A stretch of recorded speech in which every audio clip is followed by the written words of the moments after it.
Am I the jerk for telling my lesbian ex-wife that her partner cannot be my son's mom? Posted by you/OK5110. Hi all, throwaway because my friends are not completely aware of this current situation. I, 35M, was married to my ex-wife, 34F, for 7 years. 2 years ago, my ex-wife came out as a lesbian. This came as a complete shock to me. She and her partner, who were co-workers, had been having an affair since she joined the company a year before our divorce. We have a son together, 8M. I was heartbroken and devastated. I felt betrayed, as I had spent 7 years of my life with this woman, and it all felt like a lie now. When I confronted her, she told me that she had to live her truth and that she tried to suppress her identity because she didn't come to terms with it until she met her partner. When I asked whether she loved me, she told me that while she loves me, it's different from how she loves her new partner. This broke my heart even further. The divorce was quick as she did not want anything from me, and we agreed to a 50-50 split of custody. I decided to go no contact with her and handled the custody transfer process through my sister, 27F, whom I moved in with after the divorce. I sold the house, and we mutually agreed that the excess money from the sale would go into a college fund for our son. I could not bear to stay in that house anymore, as it kept reminding me of her betrayal. For context, she introduced her partner as her work friend, and I believed her. I had no reason to suspect anything, and they had several girls' nights, which I now figure were probably cover for the affair. For 6 months, I was in a depressive state because I didn't know where I went wrong. But this is one of those scenarios where nothing I could have done would have made it better. This realization made me even more depressed, and the fact that all the vows and little things she said at our wedding were all just lies trying to keep up a ruse made it even worse. The two people that got me through this state were my sister, to whom I am eternally grateful for helping with her nephew and supporting me while maintaining her career, and my college ex-girlfriend. Around 4 months after the divorce, we reconnected at a reunion, and she really helped me through the worst of it as a friend. About a year after the divorce, we started officially dating, and I introduced her to my son. During this time, my ex-wife's partner had limited interactions with my son. This was not because of anything I said, but my ex-wife wanted him to adjust to his new reality. My son is at that weird age where he understands what's going on but doesn't fully grasp the situation. If you know, you know. He understands that mommy has a girlfriend and that mommy and daddy are no longer together. I'm pretty happy with how he has come to terms with the divorce, especially considering we didn't explicitly talk to him about LGBTQ+ topics. We had decided that we could discuss these things when he's a bit older. Around 8 months ago, my ex told me she was officially moving in with her partner and that she was engaged. At this point, I was still no contact except for brief conversations concerning our son. She invited me to the wedding, but I declined. They were planning a destination wedding in Spain, where her girlfriend lives. She wanted to take our son to the wedding, which would require him to miss school for a week since she also wanted him to meet her girlfriend's family. I told her that missing school for a week didn't make sense and suggested she plan her wedding during his vacation, as she didn't yet have a fixed date. She argued that they likely wouldn't find a date aligning with his vacations, as they wanted to get married as soon as possible. I relented and agreed, since I didn't want to interact with her further, and it was within her rights to have her son at her wedding. The problem started when my son returned from the wedding.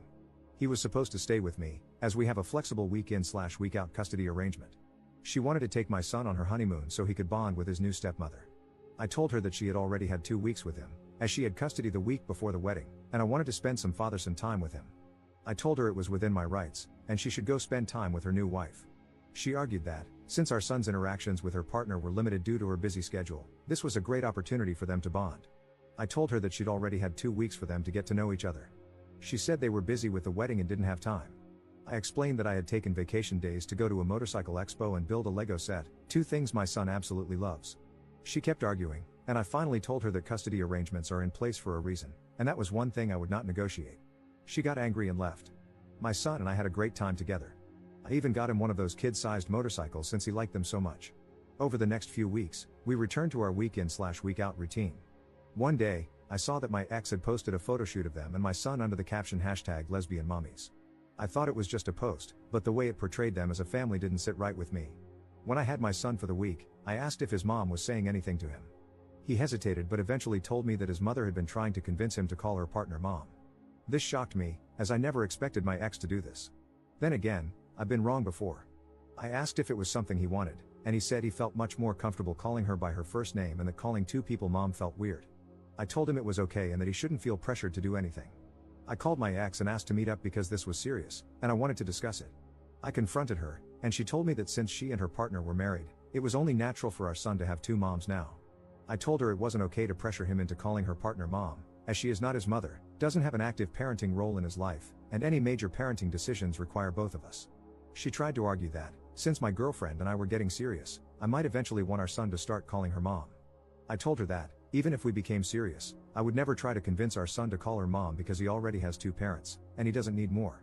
Then she dropped a bombshell. She and her partner were hoping that, down the line, they could file for adoption. She assured me I'd still be able to see my son but wanted her and her wife to have legal guardianship because they wanted to build a family. I told her absolutely not, and that our partners have no say in our son's life. She accused me of being homophobic for denying her the right to a complete family. I told her that her life choices are hers, but our son's life is something we decide together. The issue escalated further when, 3 weeks later, I found out that my ex had enrolled our son in Spanish lessons, which he told me he hated. For context, my ex is Latin, and her partner is Spanish, so they speak Spanish at home. We had decided to raise our son in English, as she speaks it better than Spanish, and I don't speak any Spanish. When I discussed this with her, she said she wanted our son to connect more to his heritage. I told her I didn't mind the idea in principle, but we'd tried this several times when we were married, and he had shown no interest. She said it might be different this time, as there are now 2 Spanish speakers at home. I told her I was all for bilingualism, as knowing 2 languages is an advantage, but forcing him into something he doesn't want makes no sense. I even suggested trying another language he might like. She accused me of denying our son his roots and went on a tirade, accusing me of denying him his identity and her the right to a family. My girlfriend usually stays out of these matters, but she advised me to contact my lawyer. My lawyer assured me that even if they filed an adoption notice, I could contest it, and it would take something exceptional, like abandonment, for my contest to be rejected. My ex keeps posting pictures of our son as part of her new family, and it's honestly started to trigger me. 2 weeks ago, I interacted with my ex's new wife for the first time after the divorce. She contacted me to meet up and told me that my ex had finally started to recover from the trauma of coming out and building a new life. She accused me of being emotionless and uncaring during the divorce, guilt-tripping my ex into agreeing to 50-50 custody, and standing in the way of their happiness. She also told me I should agree to the adoption in a few years, as they've always wanted a family, and I would still remain my son's dad and could visit him. I told her I didn't care about her emotional state during the divorce and that my custody demands were fair by any rational standard. I told her if they wanted a perfect family image, they should have a child of their own with no connection to me. I feel like all this has started to affect my son more than anything. He's a lot less happy than he was a few months ago, as we had started to adjust to this new reality.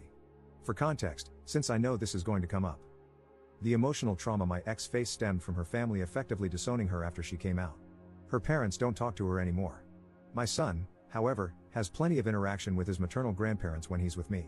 My ex-wife and her partner make significantly more money than I do. However, my ex-wife earns less than me, but her partner has a senior position and more stability. This was also an argument my ex-wife used regarding adoption, saying they could send our son to private school and provide a better life. The recent elections may have caused some of this urgency, as they worry they might lose adoption rights soon. However, they don't want to adopt him now, but in a few years, so I doubt this is the reason. Update 1 day later. Hi all.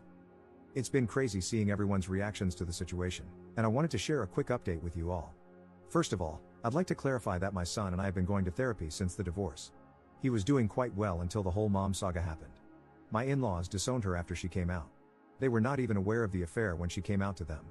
They still spend time with my grandson under the condition that they don't badmouth my ex and don't preach their views to him. They agreed and said that they valued a relationship with their grandson over any political views they might hold. I have been a part of every interaction they have had with him because I was worried they might say something inappropriate. Thankfully, this has not been the case.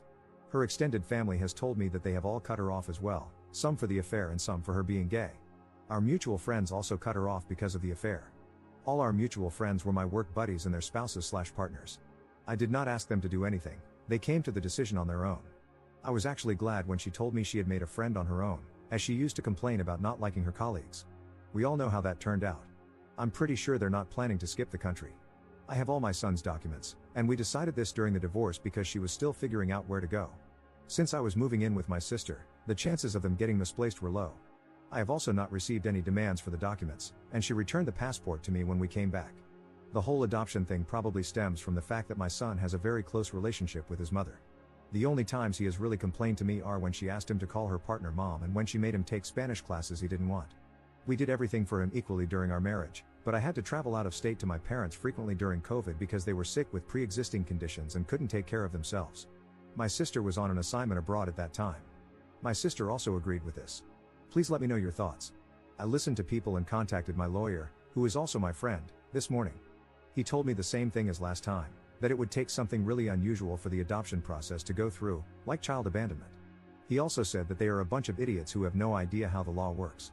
He also told me that if the whole "we want to adopt him" is a real thing and if she is talking negatively about me to my son and I could prove it, I could get custody. This has not been the case, as I've not heard my son say that his mom says bad things about me. This brought me a sigh of relief.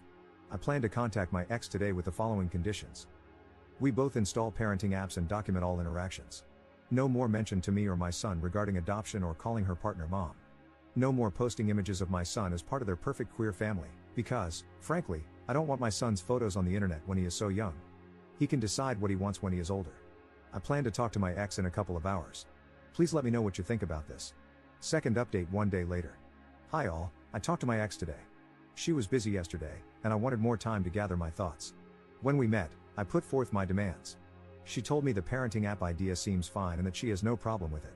She got sad when I told her to drop the idea of adoption and calling her partner mom, as it's just not going to happen. She explained that her family had pressured her to settle down.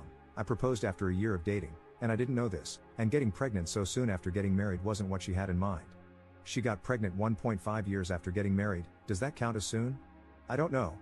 She said she had been in the closet her whole life because of her parents and thought marrying me would make her feelings subside.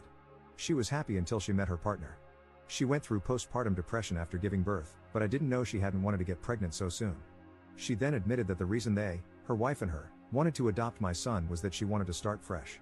She said she was never really happy during our marriage and that with her new wife, she could have the family she'd always dreamed of. She didn't want my son to grow up resenting her for being a lesbian since he doesn't have much exposure to people like her, apart from her and her partner. Look, I have to be honest here. I don't know any gay people, and no one in my family or circle of friends is gay. We've never talked about these things because it just doesn't come up in daily life. That doesn't mean my son and I have no idea who they are, especially after the divorce. I told her this wasn't going to happen and that he has had a lot of exposure to people from her community. I told her it seemed like a flimsy excuse to separate my son and me and that she was making it up to justify her actions.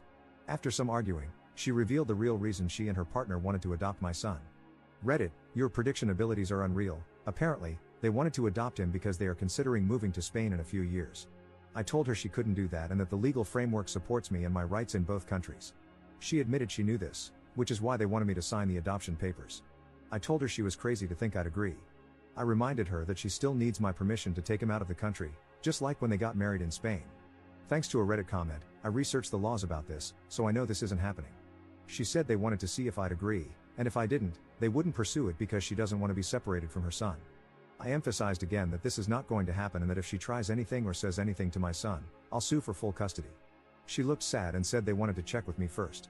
I told her, in what world would you expect me to give you and your wife full custody? First, you divorce me, leave me for a woman, and then expect me to sign over my child and act like nothing happened? I told her from now on, every interaction will be documented, and if I suspect anything, I'll sue for full custody.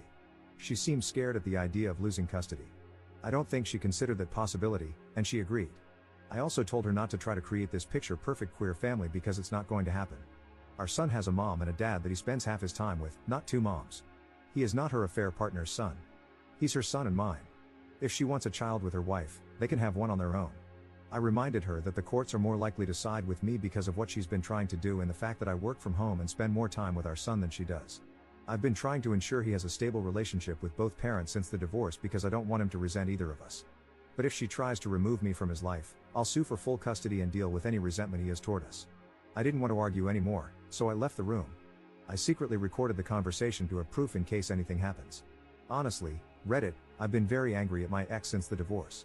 I haven't shown it around her or my son because I don't want her to use it against me, and I've been going to therapy, but I'm still angry inside. Her comments today about our marriage hurt me even more. I spent 7 years with this woman, and her betrayal still angers me to this day. When I got home, I contacted my lawyer friend. He reiterated that they'd have to kidnap my son for their plan to work. I asked if there was anything else we could do. He said the current custody agreement is very thorough, and we've ensured that. Whether I want full custody is up to me, but I have to be sure before putting my son and myself through the process. I don't want my son to grow up without either parent because that's not healthy for him. That's why I won't sue for full custody now. If they're foolish enough to kidnap him, which I'm sure they're not, the law is on my side. I know her partner's position at work, so I doubt they'd give it all up without a good reason. As for the passport issue, I have all his documents, and things like notifying me about travel or hospital visits are already in the custody agreement. The legal framework is solid. My ex-wife is still a good mother who loves him, and he enjoys spending time with her. Plus, my son is the kind of person to tell me if he's uncomfortable with anything, so I'll know if they keep pushing their nonsense. On a positive note, I'm not against Spanish lessons, but my son doesn't like them. I just suggested he try learning a language he enjoys. There are plenty of options. I didn't bring this up with my ex, but now I know she was pushing for Spanish because of the Spain idea. Thank you, everyone, for your support. You really helped me understand the situation. I can't believe I didn't think about her considering Spain until I read the comments. You all are amazing.